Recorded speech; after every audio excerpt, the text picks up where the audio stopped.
because we don't do moderators, at least not yet on this channel. Oh, there we go. Cool. Okay, looks like we're good. All right, so this video, what is it about? What are we talking about? Where are we going today? And why are we talking about it? I don't always have a choice about what videos I make. So let me give you a brief breakdown. This time I'm going to take 2 or 3 minutes. I go to where the Spirit leads me, and I pray on current events and what is happening and over scripture. And then I feel compelled to make certain videos. This video is going to be a little different today. We were going to go to someplace a little different, but not entirely. Sometimes I don't know how the videos are connected until they're done. But what we're doing is we're going over a few different topics so that whatever acts as a catalyst for certain people will maybe, touch them in a certain way, kind of wake them up to certain truths around them, just help them to be more observant. Catalyst meaning a piece of art, a visual, a picture, an image, a poem, a certain verse, a proverb. Again, different catalysts kind of activate different people to their self-awareness and free will, which people seem to be having problems with right now. So we are going to go to the 4 corners, and we're going to talk about a couple of different things that you might not see right away are related, but they are related. This place we're going to last. There is a reason for that. It's something I think that we need to watch out for.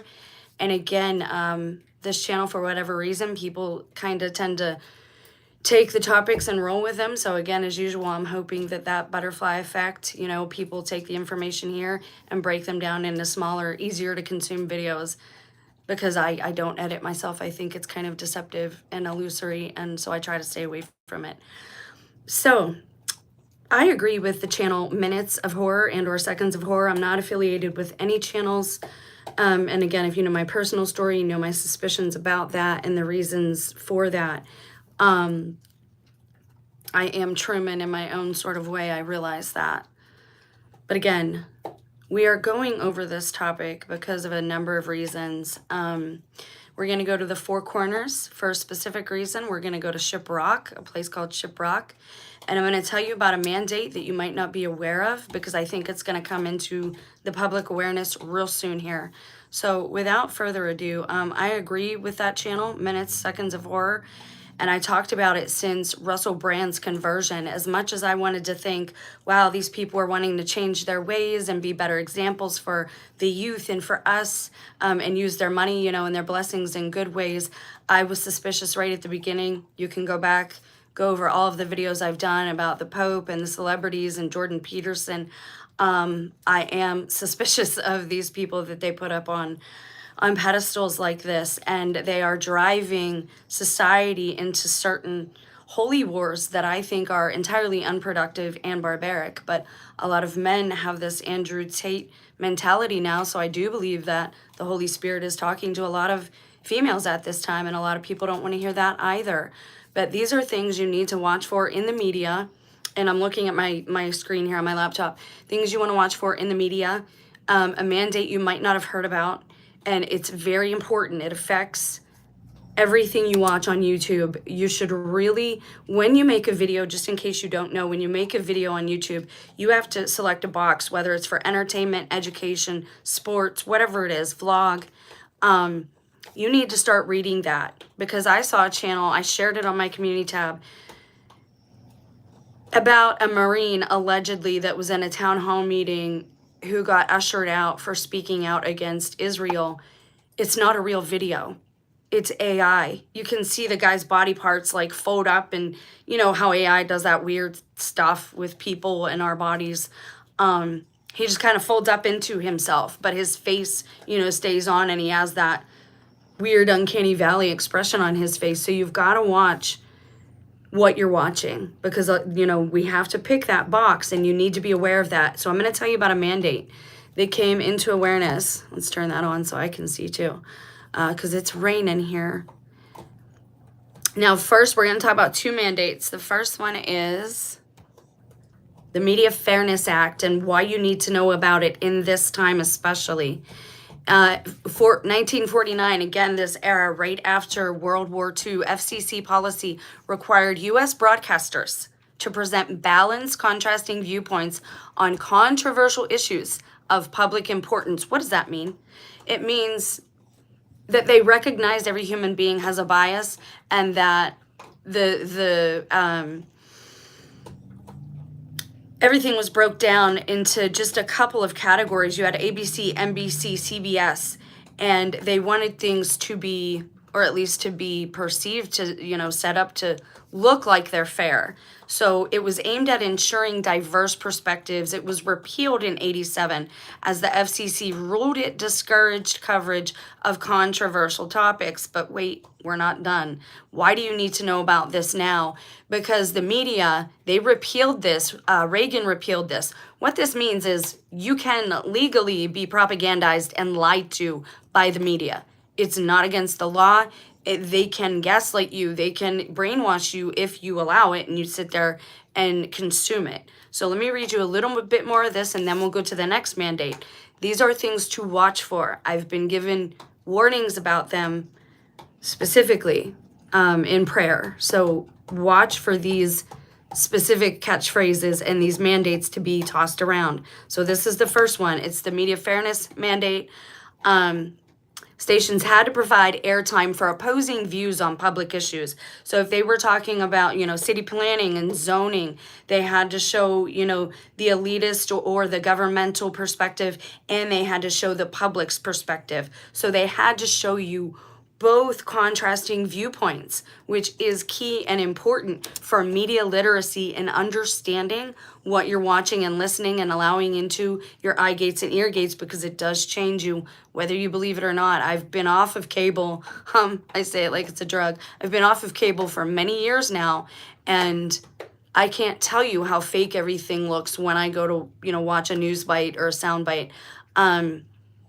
Wrestling is more believable. Ric Flair is more believable. And I'm a Roddy Piper girl. So Supreme Court ruling was in Red Line Broadcasting versus the FCC in 1969. The Supreme Court upheld the doctrine, stating the rights of viewers to hear balanced information, but it was repealed and abolished in 87, arguing that it violated the First Amendment by chilling speech and unnecessary due to the rise of more media outlets. So what they're saying is because more media outlets were born, like HBO and Cinemax and Showtime, these ones that you had to pay for, that it was unnecessary because people were receiving diverse opinions. But again, if you go back to the roots, these companies were still owned by the same people. What does this mean? In essence, the media can legally and lawfully lie to you, gaslight you, try to brainwash you, push you towards a certain agenda, totally black out certain people like us, But again, this is the media. This is not the public. Our voices are supposed to be heard, and they are supposed to work for us. So what's the next mandate, and why is it important? Charlie Kirk threw this around in a speech that I heard yesterday, and I'd never heard of it. So I had to go look at it. Please understand something. Pointing back to the beginning of this video in the intro, I always give you I give you an overview of what the video is going to be about. So this next mandate, Charlie Kirk had brought it up. Now again, evangelical Christians that they show on the screen, the same as the alleged true Jewish people, the same as Native American people probably, the same as even the rainbow community.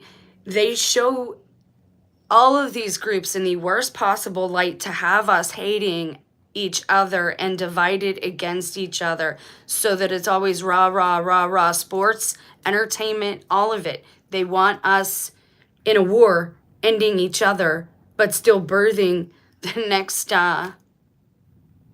generation of recruits, basically. And now we're in a time where the calling and the purge is going to start to become obvious. You need to know, again, about these mandates. So this second one Charlie Kirk threw around, listen for it, because it's going to be big. They want to make Christians hated. The goal is to make Christ followers look as bad as possible. That is the goal. So when you're saying, why are they doing this? What are they doing? This makes no sense. Why is Trump doing this? They want America to be a meme. It is our time to fall, somebody else's time to rise, and it's all been planned ahead.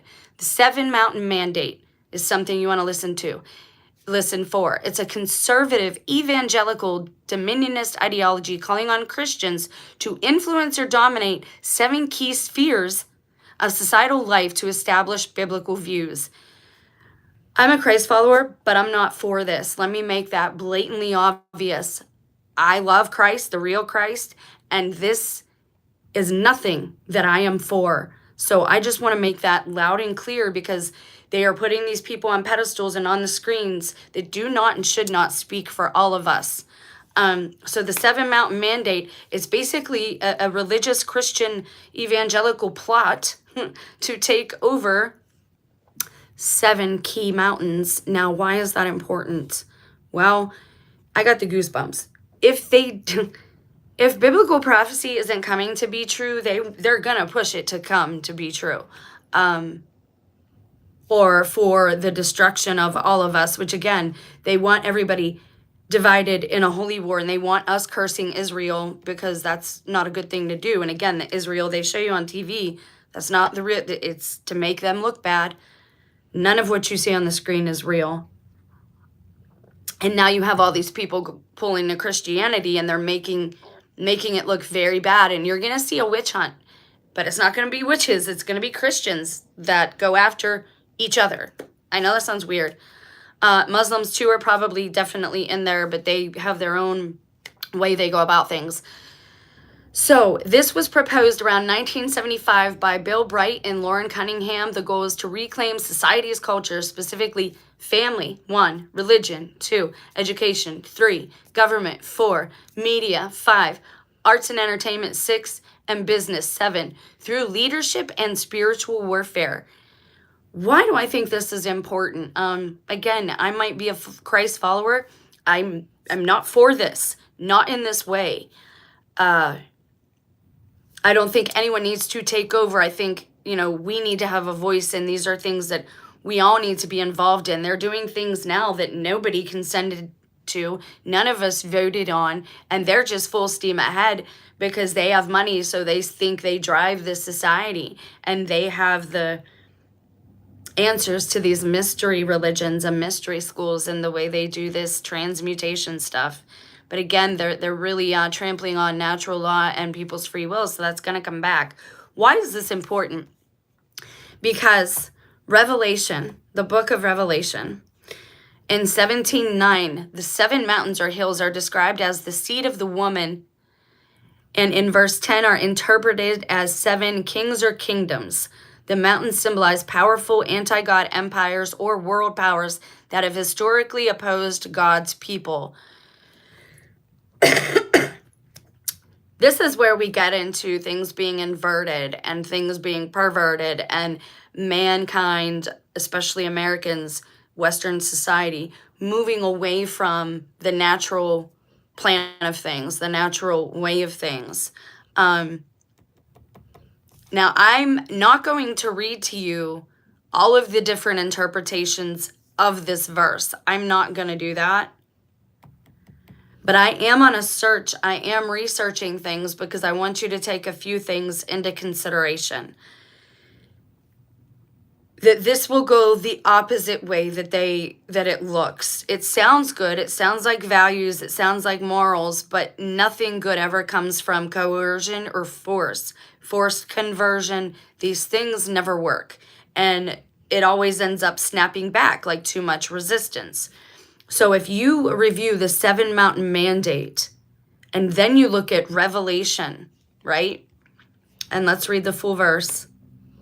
Because let's not read anyone else's interpretation. Let's just read the verse as it stands in relation to the mandate that I just read to you.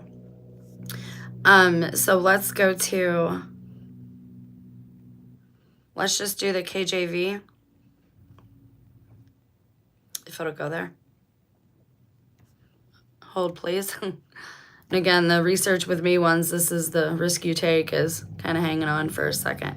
Okay, which version? Let's go to, I have an old Bible like from 1915 that I'm going to look this up in, and I'm going to do research into every single word and etymologically speaking, because again, my theory and my strong belief at this point is that the Bible is a map and that America is the old world and that they've lied to us about it. So 17, 8 through 10. Now again, keep this 7 mountain mandate I just read to you in mind when hearing this verse. The beast that thou sawest was, meaning the beast was here, but is not now, and shall ascend again out of the bottomless pit and go into perdition. And they that dwell in the earth, whose names were not written in the book of life from the foundation of the world, shall wonder when they behold the beast that was, is not, but yet is. Right? The thing that comes back probably. And here is the mind which has wisdom. The 7 heads are 7 mountains on which the woman sitteth. Now again, let's not read anyone else's interpretation. The last verse. And there are 7 kings, 5 are fallen, and 1 is, and the other has not yet come. And when he cometh, he must continue a short space. 5 are fallen. Everyone goes to geopolitical spectrum with this, but 5 are fallen. What if they're fallen angels? That's when we get to this. So just hang in there with me. Thank you so much for being patient. I hope this pays off for you. Again, we build on previous videos here, so this one is going to continue in the next video. And this video is probably only going to be about 15 more minutes longer, so just hang in there. So the 7 Mountain Mandate is allegedly put forth by evangelical Christians to take over and dominate 7 key areas of society, which are, again, real quick, family, religion, education, government, media, arts and entertainment, and business.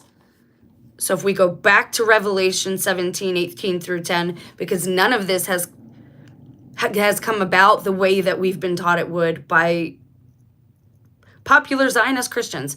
The beast that sawest was and is not. So he's coming back, this thing that was, and people are going to wonder. The people who don't read the Bible, their names are not written in the book of life, they're going to be confused. It's going to cause them to be confounded. And here is much that has wisdom. The 7 heads are 7 mountains on which the woman sitteth. So the 7 mountains would basically, a woman is usually a religion or an institution or a ship, which we'll get to because this gets weird. There are 7 kings, 5 are fallen. What if they are fallen angels, and what if they are governors? They could be governors. They could actually be kings, but again, the people we see on the screen, we have to forget about them.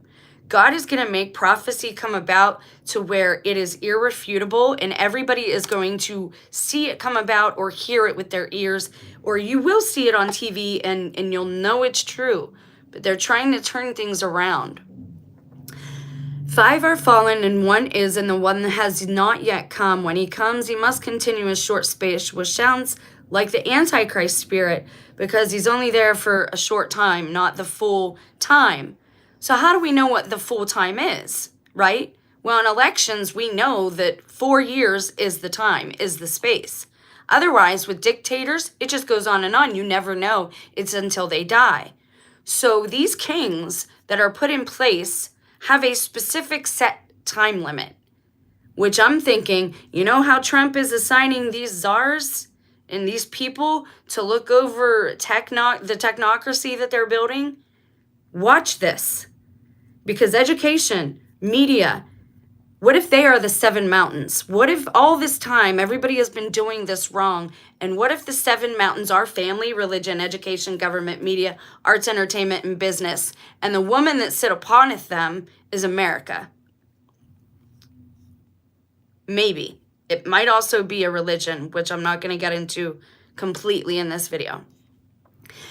5 are fallen, which again could be fallen angels, and I'm thinking governor type. It has to be people that are elected, because you know the space of time that they're assigned, or else we wouldn't be told, well, their time will be shortened.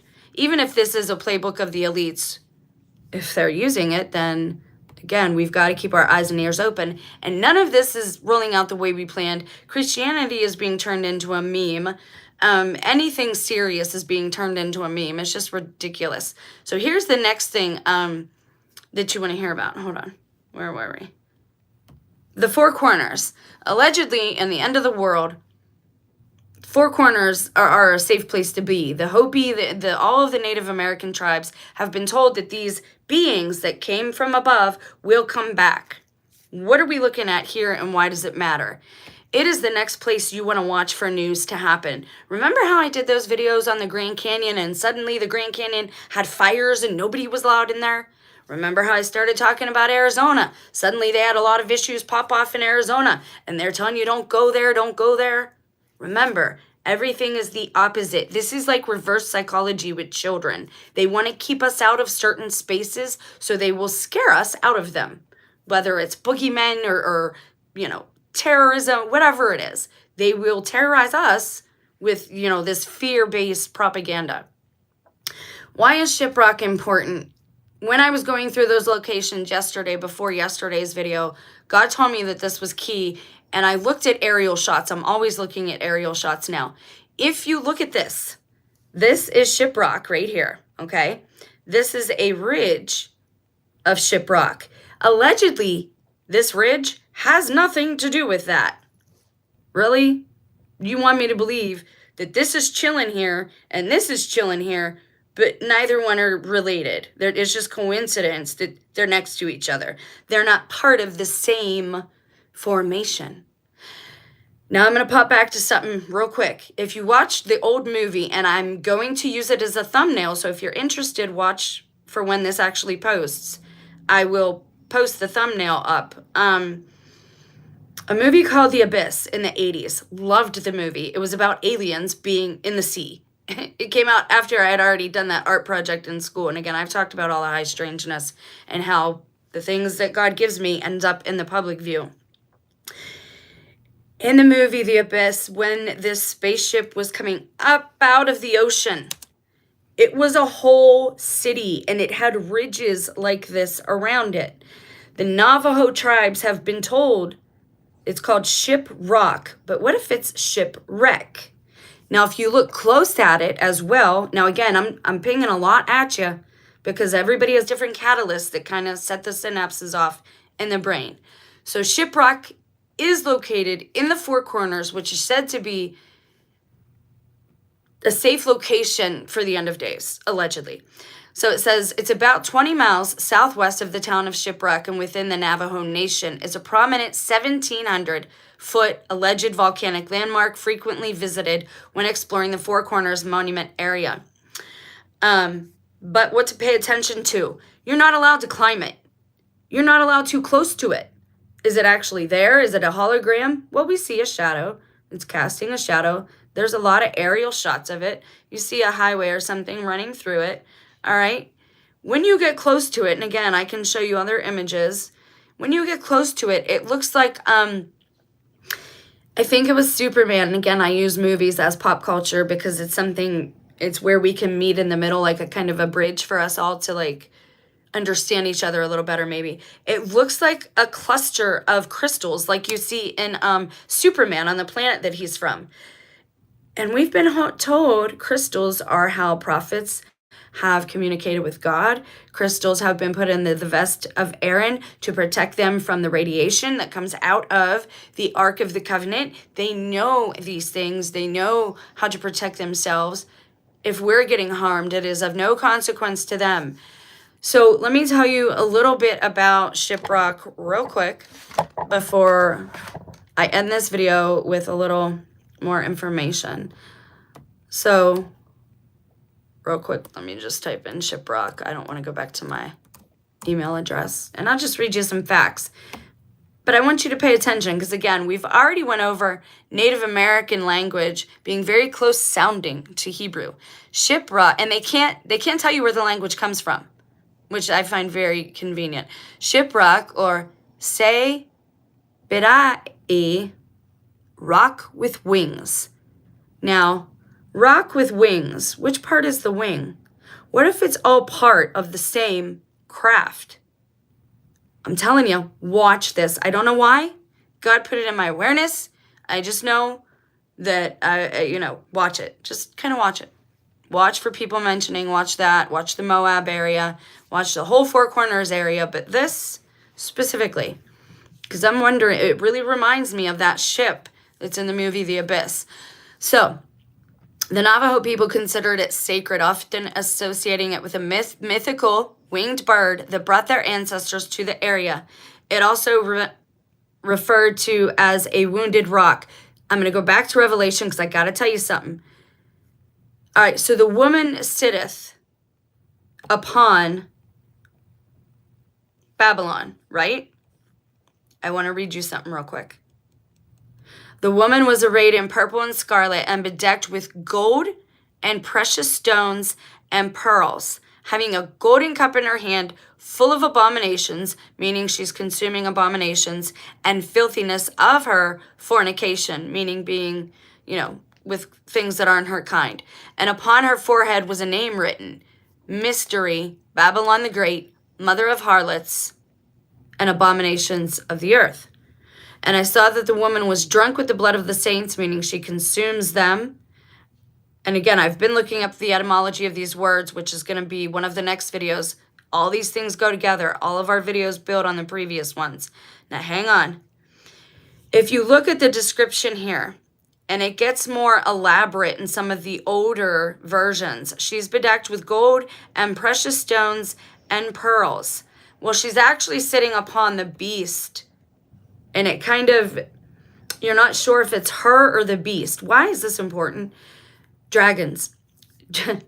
Dragons, even in the Bible, are described as Satan, Lucifer, was described as the most beautiful, and he was bedecked in what?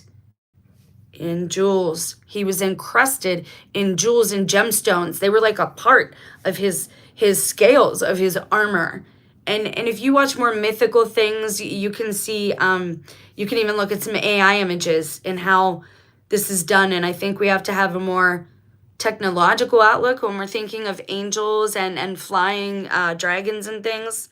I'm not saying that they're not organic, but I'm just saying, well, I don't want to get into that in this video, but Lucifer is said to have all of that. The dragon, the beast, right? The dragon. So we're getting a lot of information here, and I think we are getting an actual physical place and location because God knew Mystery Babylon the Great. Why?